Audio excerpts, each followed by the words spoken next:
Libertad de prensa no es solo poder hablar de lo que uno quiere hablar. Es poder hacerlo sin represalias ni hostigamientos.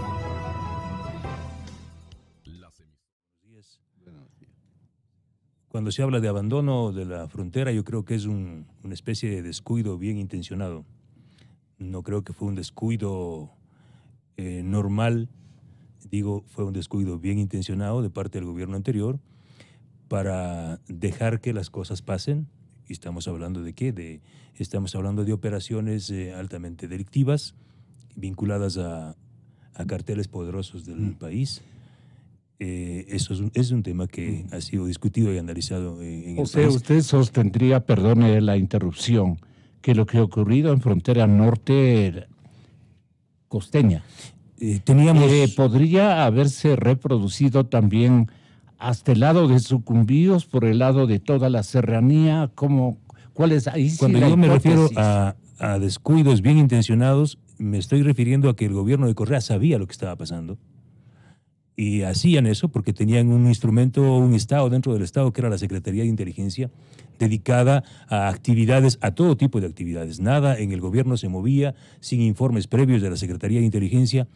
Mientras esa Secretaría de Inteligencia estaba dedicada a otras actividades, como identificar a los poderosos enemigos del régimen, ¿sí? Como era la prensa que estaba descubriendo o desnudando sus corruptelas, o en este caso que acabamos de publicar con el periódico Guardian de Londres, la Secretaría de Inteligencia estaba dotando de seguridad y vigilancia al hacker, al periodista y activista Julian Assange, dotándole no solo de seguridad privada con empresas de mercenarios como es UC Global, la empresa que no hemos puesto el nombre, pero ahora hay cómo decirlo porque el propio presidente Correa acaba de señalar y justificar la contratación de esta empresa que otorgó seguridad física e inteligencia y contrainteligencia en el Reino Unido a favor de Julian Assange. Es la misma empresa que fue contratada por la Secretaría de Inteligencia para dotar de seguridad a su familia y en especial a la hija del presidente en Francia. Es decir, el presidente Correa sabía exactamente. Traigo este tema, ¿por qué? Porque el instrumento que estaba en la almohada del presidente Correa era la Secretaría de Inteligencia. Es decir, él tenía a su mano, con un tris, estaban ahí, estaban haciendo todo. Y yo he podido conocer informes de todo orden de la Secretaría de Inteligencia. ¿Qué es lo que pasa en el sector petrolero? ¿Qué es lo que pasa en telecomunicaciones? ¿Qué pasa con Arturo Torres? ¿Qué pasa con el general Moncayo? ¿Qué pasa con Fernando Villavicencio? ¿Qué pasa con EXA? ¿Qué pasa con todos los canales? Es decir, tenía un reporte minucioso, pormenorizado de todas las actividades internas. ¿Cómo es posible pensar que un Estado controlado verticalmente por un hombre obsesivo del poder como Rafael Correa no sabía lo que estaba pasando en la frontera? Por supuesto que sabía. Y justamente porque sabía es que retiró, voy a utilizar la palabra retiró, o no ejerció, o no permitió que las Fuerzas Armadas y la Policía Nacional cumplan el rol que tenía que cumplir. Me atrevo a decir esto, aquí hay personas expertas en este tema, pero por lo que yo he revisado, por la información que he revisado, sí es sorprendente cómo este gobierno utilizó decenas, 284.7 millones de dólares están siendo auditados de gastos de la Secretaría de Inteligencia. El 80% de esos gastos corresponden a gastos especiales, y en el caso de Assange son aproximadamente 6 millones de dólares destinados para contratar empresas de mercenarios que hacían la seguridad de Assange y que le permitían a Assange tener una vida en un hotel. Prácticamente convirtieron a la Embajada del Ecuador en un hotel, en un cuarto de guerra, donde Assange tenía relaciones con personalidades de las más peligrosas y sospechosas, como los desarrolladores del Bitcoin, los impulsores del Brexit, y gente vinculada al Kremlin. Es decir, personalidades que hemos sacado. Hoy sale el tercer reporte conjunto con el periódico británico The Guardian, y para nosotros como comunicadores pobres de un portalito llamado Focus, fue realmente un placer y un gran honor haber compartido eso. Es importante, sobre todo, tomar en cuenta el tema de... A ver, después del año 98, el teatro de operaciones se traslada hacia la frontera norte. Las Fuerzas Armadas, una vez superada el problema que teníamos durante décadas, y de eso conoce bien el general Paco Moncayo, se concentraron en el norte precisamente porque ya se veía esta amenaza de las FARC, que se volvió una amenaza permanente. Hablamos del año 98. Han pasado 20 años. Y mira, y el problema se ha agravado. Extrañamente, ¿por qué? Porque ahora nos encontramos con un tema clave que es fundamental también entender. Teníamos una política de defensa y seguridad. Claro. ¿Y qué pasó con Correa? No hubo política de defensa y seguridad. Se priorizó, como decía Fernando, el espionaje, la inteligencia que es vital para un Estado, para conocer las amenazas, magnificarlas, se concentró en el tema político, en los adversarios políticos, porque había un proyecto político para 200 años, era, ¿no? Al mejor estilo de Hitler y el fascismo del siglo pasado. Entonces, es importante medir este factor. ¿Por qué? Se abandona una política de seguridad y defensa y básicamente se concentra todo el tema de la inteligencia en la cuestión política. Entonces, sabíamos que había esta amenaza del narcotráfico, de las FARC, que estaban mutando y de eso daba cuenta inteligencia. O sea, permanentemente eso se agudizó en los años 2000, cuando vimos que fracasó el tema del Caguán, y las FARC salen y obviamente ven en Ecuador el país de retaguardia, siempre la logística y una zona muy importante de abastecimiento. Entonces, lo que se hizo después, y yo coincido con todas estas dudas y, bueno, más que nada, lo que sostiene Fernando sobre que es demasiado sospechosa la forma en que se toman decisiones para desmantelar inteligencia, debilitar a Fuerzas Armadas, se elimina el COSENA, se crea el COSEPE y se somete todo el tema al Ministerio Coordinador de Seguridad. Defensa pasa a ser subordinado a estas políticas del Ministerio del Interior. O sea, cuando el problema mayor, según vemos nosotros, era la frontera norte, todo se supedita al Ministerio Coordinador de Seguridad y el Ministerio del Interior toma un poder impresionante, centraliza toda la información. La CNI le da cuentas al presidente Correa y al Ministerio del Interior. O sea, y toma control de la CNI la policía, articulada con el asambleísta también José Serrano, que él es uno de los que mantuvo permanentemente controlada esa área. Entonces ahora, ¿qué tenemos? Además, no hay que olvidar la división que hubo en Fuerzas Armadas. Se creó esta división profunda entre la oficialidad y la tropa, diciendo que todos son iguales, básicamente, ¿no? Este discurso político del expresidente Correa, que básicamente era aplicado a todo nivel para dividir los diferentes segmentos, y eso, en cierta medida, se logró en Fuerzas Armadas. Entonces, ¿qué tenemos ahora? Un gran problema porque hay que ordenar la casa. Tienen que darse lineamientos claros. Ya tenemos una política de defensa y seguridad que se acaba de anunciar, ¿no es cierto? El presidente Moreno acaba de anunciar esta política de defensa y seguridad y, sobre todo, hay un trabajo que se está haciendo, de lo que yo sé, para cohesionar a las Fuerzas Armadas que han estado debilitadas y divididas. Ese es el mayor problema también. ¿Cómo enfrenta un problema tan complejo con unas Fuerzas Armadas divididas, debilitadas, muy golpeadas por toda esta década que hemos visto enfrentamientos sucesivos? Entonces, esa cohesión de las tropas con la oficialidad y el mando es muy importante para enfrentar este momento, que es mucho más crítico porque tenemos una coyuntura de crisis económica.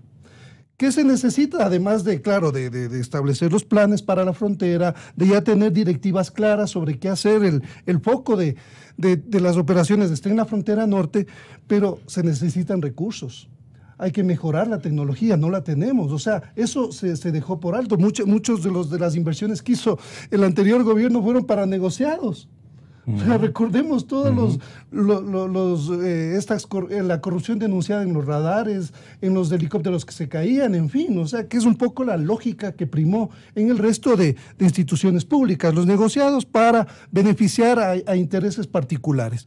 Entonces, me parece que un reto que ahora están trabajando en el gobierno es sobre cómo racionalizar el gasto para Fuerzas Armadas, porque en una situación de crisis sabemos que estamos endeudados, o sea, no hay mucho presupuesto como para reforzar y no sé, o sea, mejorar el presupuesto de Fuerzas Armadas, porque esto requiere la movilización de tantas tropas, mantener tantas tropas con un equipo adecuado.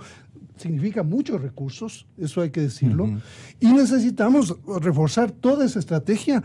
Y yo creo que una de las primeras decisiones ha sido racionalizar el gasto, por ejemplo.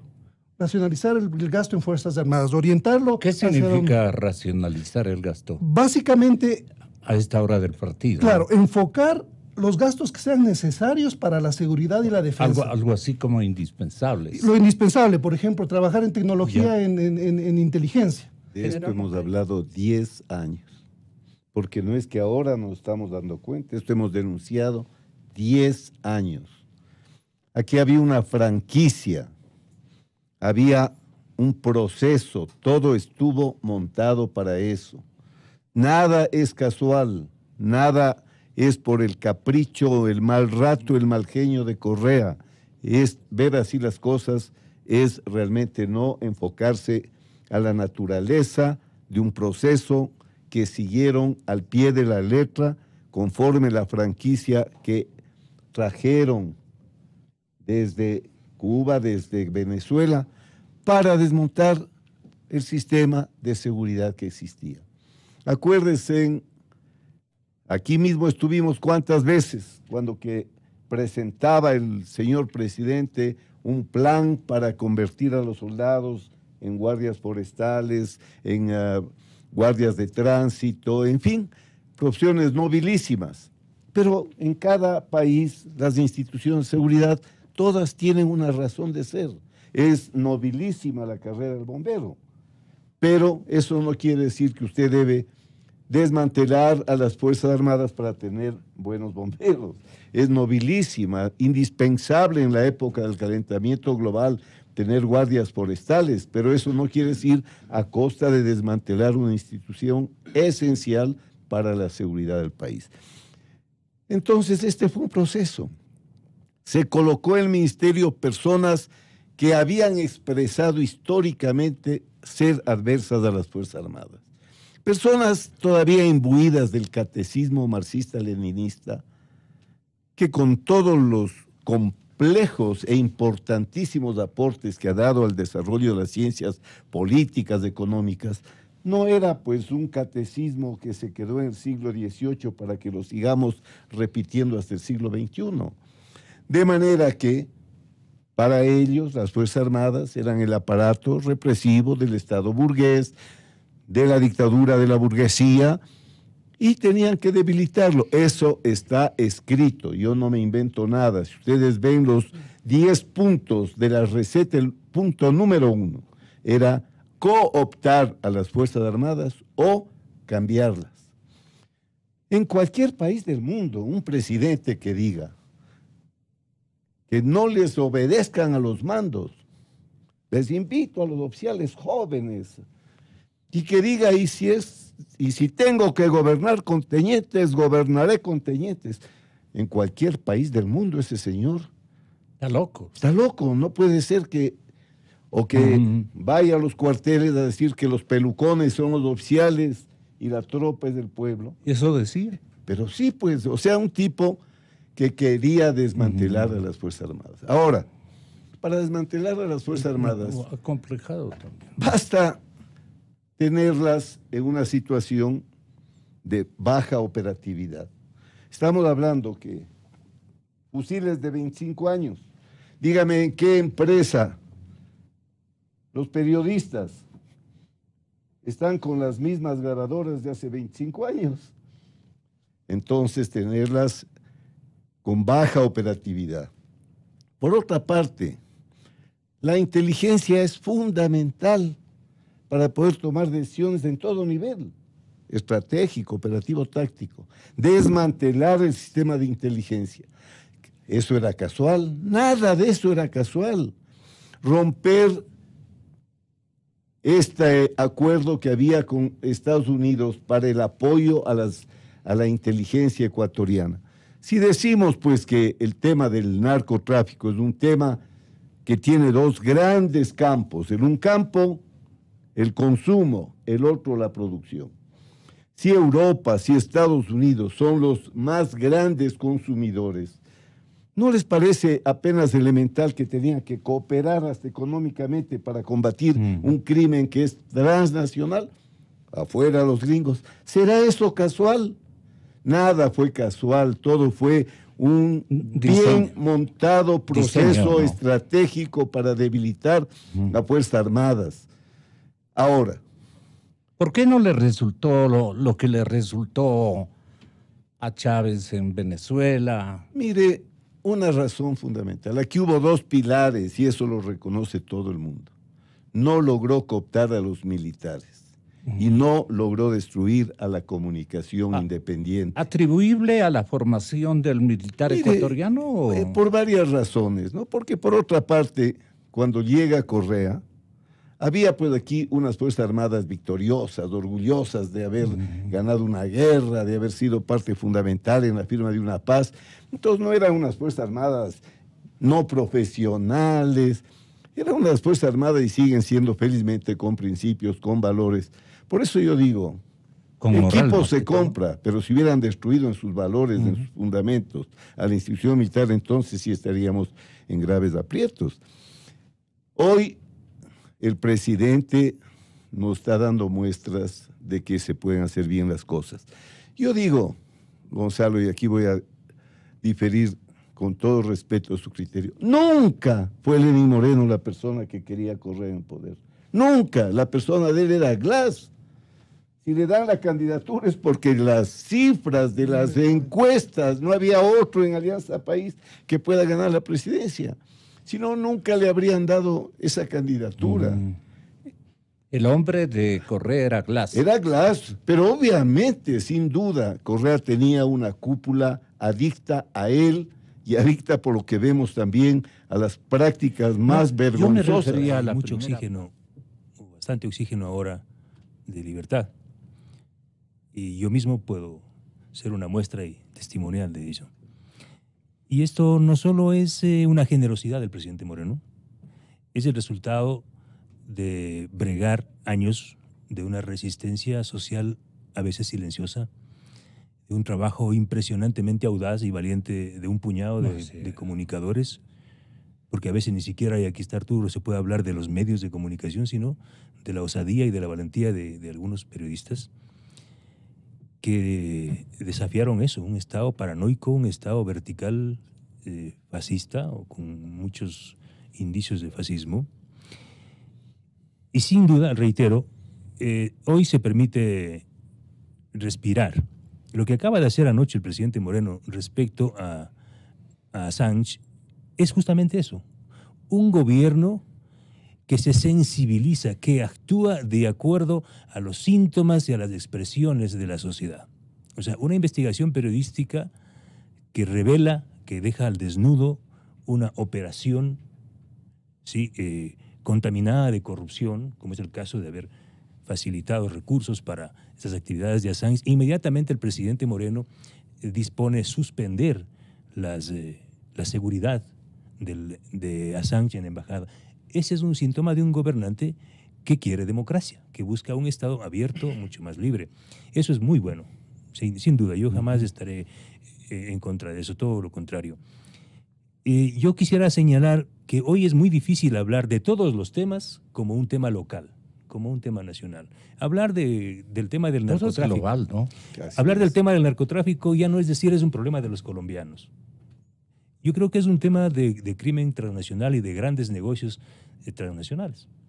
Y también la política que está atrás es una narcopolítica. Cuando dice General Moncayo tenemos que cuidarnos, y a muchos no se cuidaron y fueron contaminados. La política mexicana, la política colombiana y la política de Ecuador está contaminada de dinero que tiene orígenes distintos, peligrosos, manchados, como el narcotráfico. Es decir, hablamos de carteles transnacionales y la estrategia y la política de combatir este delito, estos crímenes transnacionales, tiene que ser una política internacional cohesionada. No es un problema de afinidad o de ¿qué? O de cuestionar a los llamados imperialismos, países poderosos, como se manejó. Es un tema de empatar intereses. Así es. O sea, si Estados Unidos, o si mañana Brasil, o si pasado mañana Inglaterra está dispuesto a facilitar recursos, inteligencia, a facilitar y hacer aportes en la lucha contra el crimen, el narcotráfico, pues bienvenido sea. Y mire que estas coincidencias son tan raras, porque en esta arquitectura mafiosa, en esta arquitectura del socialismo del siglo XXI, no era solamente una política para Ecuador, Era una política concertada para Venezuela, para Colombia. Claro. Simultáneamente, por ejemplo, no estamos dejando de lado toda la operación mafiosa del cartel de los soles en Venezuela, vinculada directamente al corazón del chavismo. Y que ya hay procesos en Estados Unidos muy claros de judicialización de importantes líderes o ex líderes del chavismo que están vinculados al manejo de... ¿Esto lo diseñaron en Habana en la época de Fidel? Yo creo que se diseñaron en algunos lados, ¿no? Y más allá, en corporaciones mafiosas que están incluso por encima. Pero aplicaron primero con Chávez. Mire, por ejemplo, aquí en Ecuador, y la prensa, y claro que eran apenas titulares, pero atrás estaba todo eso. Aquí se han capturado, se han hecho importantes capturas, pero no se ha dicho mucho de cómo se logró capturar a militares o exmilitares y policías o expolicías que estaban vinculados a esos procesos. El caso de Telmo Castro, creo que tú, Arturo, también lo has trabajado. Telmo Castro era un militar y fue capturado y era un hombre muy cercano al Chapo Guzmán. Es más, se sabe que su captura permitió de alguna manera identificar las operaciones del cartel de Sinaloa y la propia ubicación de Chapo Guzmán para su captura. Eso sabía Inteligencia de Ecuador, sabía el Ministerio del Interior, sabía José Serrano. Él fue el que facilitó esa información al gobierno mexicano. Recuerde usted que cuando viene el presidente de México, ¿sí?, el presidente José Serrano le dice, y dice al país que gracias a la información facilitada por Ecuador se logró la captura del Chapo Guzmán. ¿Por qué? Porque hubo antes un trabajo de inteligencia acá. Es decir, nada ha sido extraño y tiene que ser así. Respecto a este llamado que dice el general Moncayo, que fue parte de una estructura, de un catecismo marxista, yo creo que eso es muy generoso.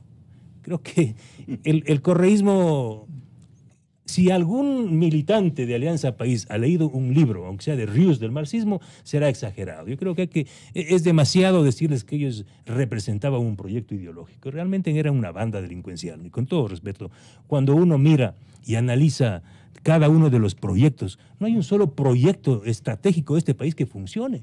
Es decir, no iban a administrar porque eran unos pésimos administradores. Estaban ahí para delinquir. Usted vaya y analice el proyecto hidroeléctrico A, B, C, D, en todos hay unas fallas increíbles. Tajada, como que el 80% de su tiempo estaban dedicados a hacer sus negocios privados y apenas dedicaban el 20% para hacer mal. Y los coreanos y los estatales. chinos les decían, ¿quieres una obra A, B o C? Y estos son los costos. Entonces, mire, y para ti hay tales preventas. Creo que es muy generoso decir, este era un proyecto socialista. Decir, no, vea, salvando honrosas excepciones de gente que les puso la alfombra roja ideológica o el marco teórico para delinquir, la mayor parte de gente que manejó, que estuvo vinculada al partido, al correísmo, es una banda de delincuentes. Y yo por eso yo le he dicho al presidente Moreno cuando me reuní, presidente, yo le deseo lo mejor, pero por favor, primero, tiene que desinfectar el quirófano. Tiene que desinfectar el quirófano, porque de lo contrario, si usted va con el bisturí contaminado, va a matar al paciente. Hay que sacar a estos ciudadanos que todavía están enquistados en el gobierno, que no permiten que en el tema de Fuerzas Armadas, en la lucha contra la corrupción, se tenga éxitos. Por ejemplo, no es que Correa utilizó a las Fuerzas Armadas así nomás. Él pretendió hacer como toda una estructura venezolana. Lo primero que hizo es entregarles a los militares el manejo de la principal empresa de este país, como fue Petroecuador. ¿Cuáles son los resultados? Fatales, porque los militares no están para eso. O sea, los militares no es que sean malos administradores, pero una empresa petrolera tiene que ser manejada por expertos en el tema petrolero. ¿Qué le hicieron? Contaminaron al sector militar entregándoles un área importante. Tiene usted proyectos fallidos como la planta de gas de Monteverde, ¿sí? Los militares no pudieron manejar más de 1 año y medio el proyecto de importación de gas licuado de petróleo que tenían firmado para 20. ¿Y qué querían? ¿Cómo les endulzó Rafael Correa a la Fuerza Naval? Vengan, ustedes van a manejar el gran negocio del gas licuado de petróleo. Eso fracasó. Ahí están los resultados. Complementar unos datos respecto a Assange.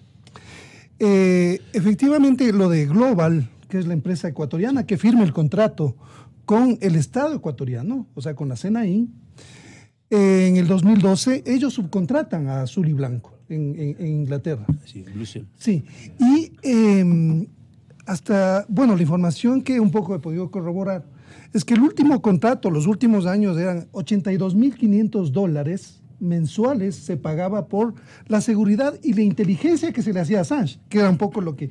Pero la pregunta que yo me hago es, si durante tantos años se le hizo inteligencia y espionaje a Assange, ¿para qué sirvió esa información? La información de inteligencia es válida cuando se toman decisiones. Claro. O sea, durante estos años hemos visto que cantidad de gente de peligrosidad mundial, ¿no es cierto? ¿Qué más sabe Assange? ¿No? Entonces, ¿cómo es? Claro, ¿qué cartas bajo la manga tiene Assange para que no se tome decisiones o que el anterior gobierno no haya tomado decisiones en función de la información que él maneja? Entonces, claro, una pregunta que sí es, o sea, ¿para qué sirvieron esos informes que mensualmente le entregaban al jefe de la SENAIN Y a Correa. que le llegaban por ende? Y yo recuerdo que en el 2000, cuando estuvo el canciller Patiño, se le entregó un informe, el mismo Romy Vallejo, asustado, imagínense, por la calidad, los visitantes que recibía Assange, eleva un informe al entonces canciller Patiño, y hay que preguntarle qué hizo con esos informes de alerta sobre la peligrosidad del huésped en la embajada de Morales, el edecán, ¿no? Morales Exacto. le entrega Claro. es el que elabora el informe. Exacto. Yo tengo por ahí.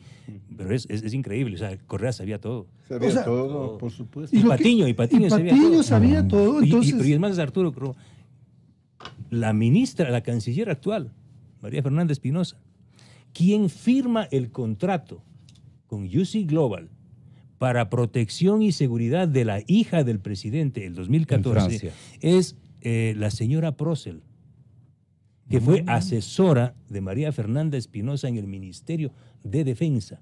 Ella firma como contraparte ecuatoriana el contrato con UC Global y hoy ella trabaja en la Embajada del Ecuador en Francia, en París. ¿Sí? Es decir, nadie puede sacar el cuerpo. Mujer de confianza. Es decir, la actual canciller no puede decir que no conocía de UC Global y las operaciones y que el presidente Correa no conocía, porque el presidente de la República no va a confiar a una empresa cualquiera la seguridad de su hija. Mucho más Rafael Correa, conociéndole como es, ¿no? Claro, y ahora precisamente uno de los argumentos, perdón Gonzalo, para mantener la seguridad del presidente también es que se le hacía inteligencia, porque tienen que mantenerle controlado. Esa es la lógica, o sea, porque saben dónde se mueve, porque, claro, esa es como el argumento que se tiene, pero la pregunta que me hago nuevamente, ¿pero de qué sirve esa información si no toman ninguna decisión sobre esa información de inteligencia? Entonces, la inteligencia se muere en el momento en que no se aplica la información que se recibe. La megalomanía de Correa le hizo pensar que él iba a ser un jugador geopolítico global. Quiso ser una mala imitación de Chávez. Y nos embarcaron en una cantidad, y ahí con justificaciones ideológicas, el antiimperialismo. ¿Cómo nos embarcan, por ejemplo, en la refinería del Pacífico? Era un gran proyecto de Chávez en Curitiba, en Manta, para que todo el negocio petrolero no pase por los Estados Unidos. O sea, se aferraban a ciertas connotaciones ideológicas. Querían ser grandes jugadores. Lo de Assange es eso. Y por supuesto, ustedes observarán, ¿qué ideología puede haber en apoyarle a Trump? En trabajar con Putin. O sea, claro, pero mantenían, por lo menos trataban de expresar que lo que hacían tenía un sentido político. Ahora, la inteligencia es poder. El poder de la inteligencia es usarla o no usarla. Todos sabemos que la SENAIN entregaba informes al presidente. El 2014 le entrega el informe al presidente diciéndole lo que está pasando en Nariño. Lo que pasa en Nariño es increíble. Del 2015 al 2016 crecen los sembríos de coca en 52%.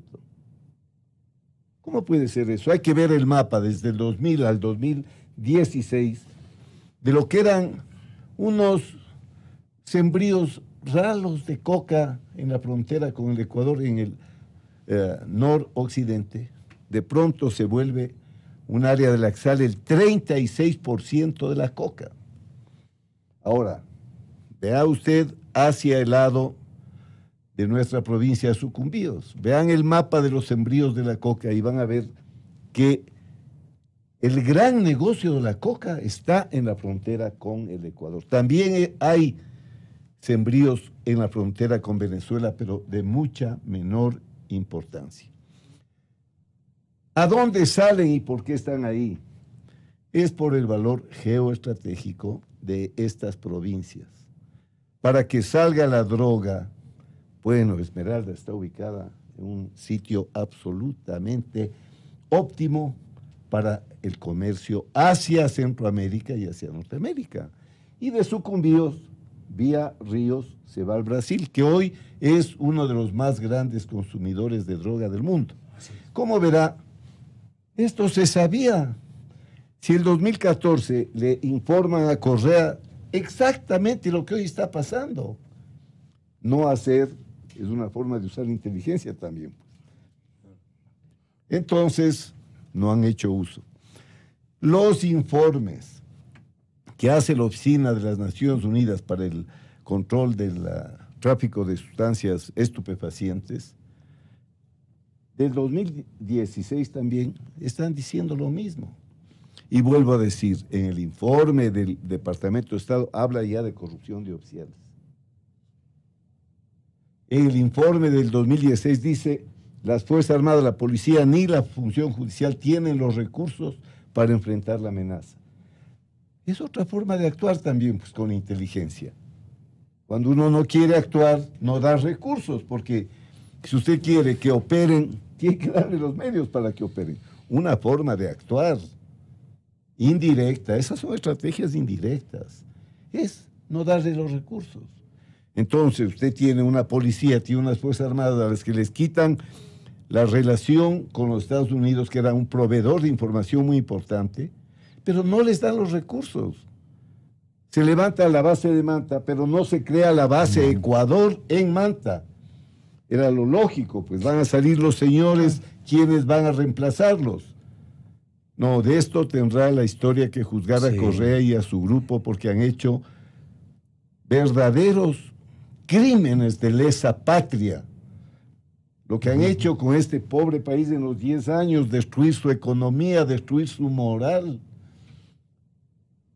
Y claro, este rato el presidente Lenín Moreno se topa con esta realidad, una realidad tremenda, y está haciendo lo que puede, y yo creo que hay que apoyarlo, ¿no? En la medida que siga dando los pasos que nos conviene al Ecuador, no a ningún grupo en particular, en la medida, mejor dicho, siempre tiene que ser un apoyo condicionado al interés nacional, no de mi grupito, de mi persona, de mis amigos, al interés nacional. Hay una acotación, Gonzalo, sobre el tema de la solamente que contaminación. quiero decirle al general Moncayo, siempre nos alienta su nivel de gran conductor, nos alienta muchísimo, general, y siempre será bienvenido al espíritu ecuatoriano propiamente dicho. Tenga la bondad, Arturo. Quería acotar al tema de cómo no es que solamente la fuerza pública está contaminada por el tema del narcotráfico, hablamos de la institucionalidad pública y privada,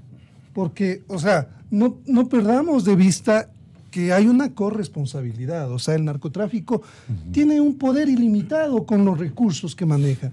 Entonces, si es que necesitamos entender esta lógica, también hay que, claro, yo me sorprendía por ciertos datos cuando seguía este tema, a propósito de lo que mencionaba Fernando sobre Telmo Castro.